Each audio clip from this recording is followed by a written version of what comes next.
Oh man, oh man. Say hi,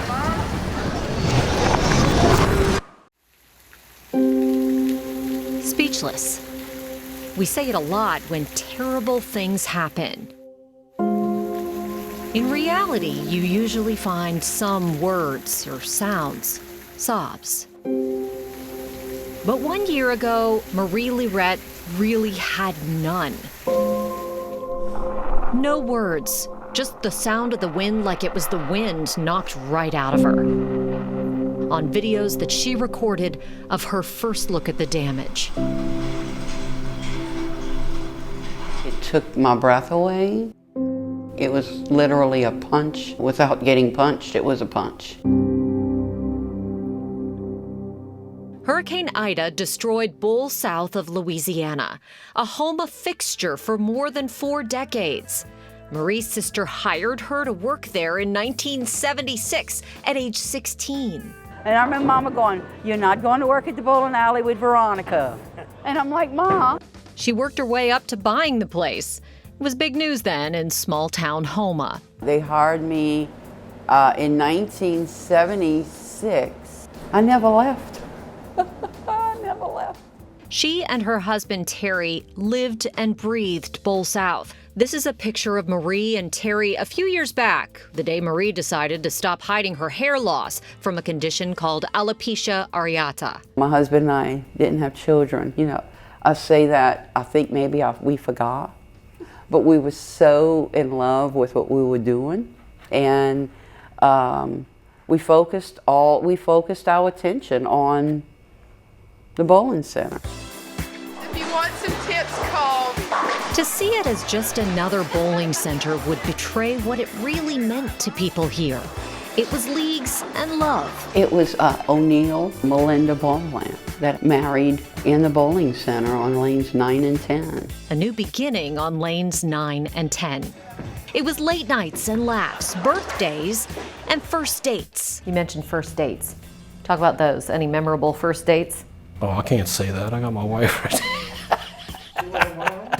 If their decades of regulars like RJ Ugas didn't see their children take their first steps here, it's certainly where they rolled their first bowling ball. Bringing my children there when they can barely walk and crawl, put them up on the lane and hold the ball and push it.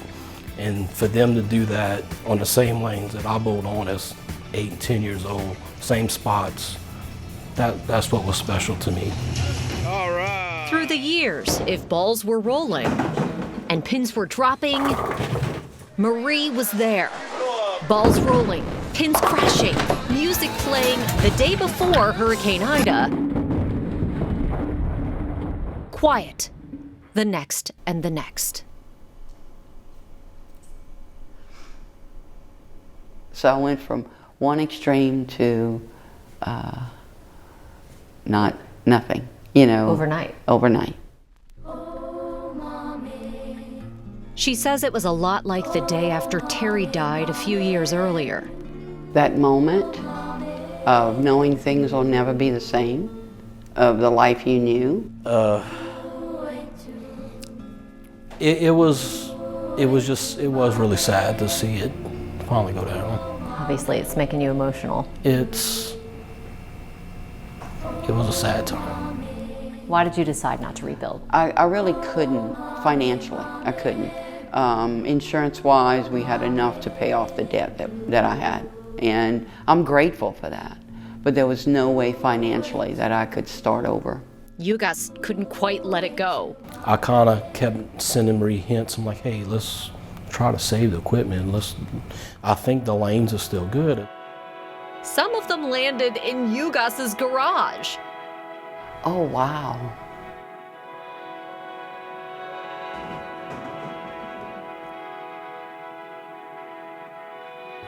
So what do you think when you look at all this, Marie?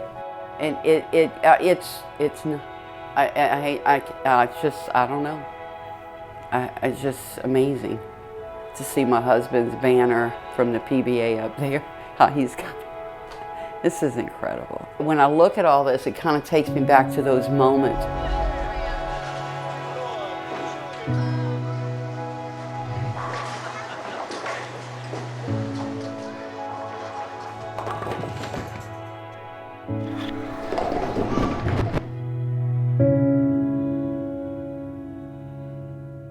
You said you haven't bowled in over a year, almost.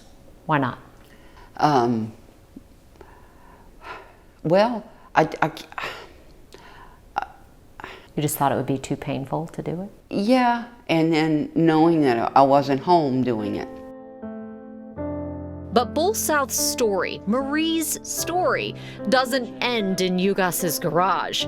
Even with the place in shambles, a lot of the equipment had life left in it. So she messaged some bowling groups on Facebook to see if anyone wanted it. And did they ever? We had people contact me and they were telling me that they needed synthetic lanes or pin setters. When Hurricane Ida knocked Bull South down, Marie desperately wanted part of it to remain standing. She sent pieces and parts of Bull South to 8 other bowling centers across the country. Some were smaller, struggling, even historic. But they were all given new life because of Bull South, including one all the way in Worland, Wyoming. This bowling center was one of the first to come down and get a piece of Bull South, and you are never going to believe what the name of it is. I said, what? Wyoming Hurricane Lanes? Hurricane Lanes needed her hurricane-tested lanes. The Wyoming Bowling Center was named for a slot machine, not a storm.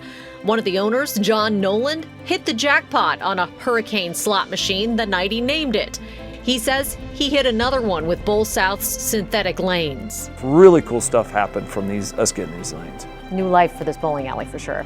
Oh yeah, and it's growing. It didn't go boom, it's really cool and like a firework and then it's done.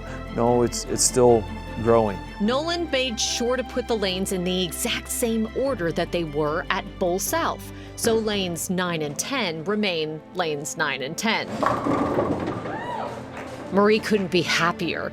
Making a difference for those small bowling centers, that gave me so much peace.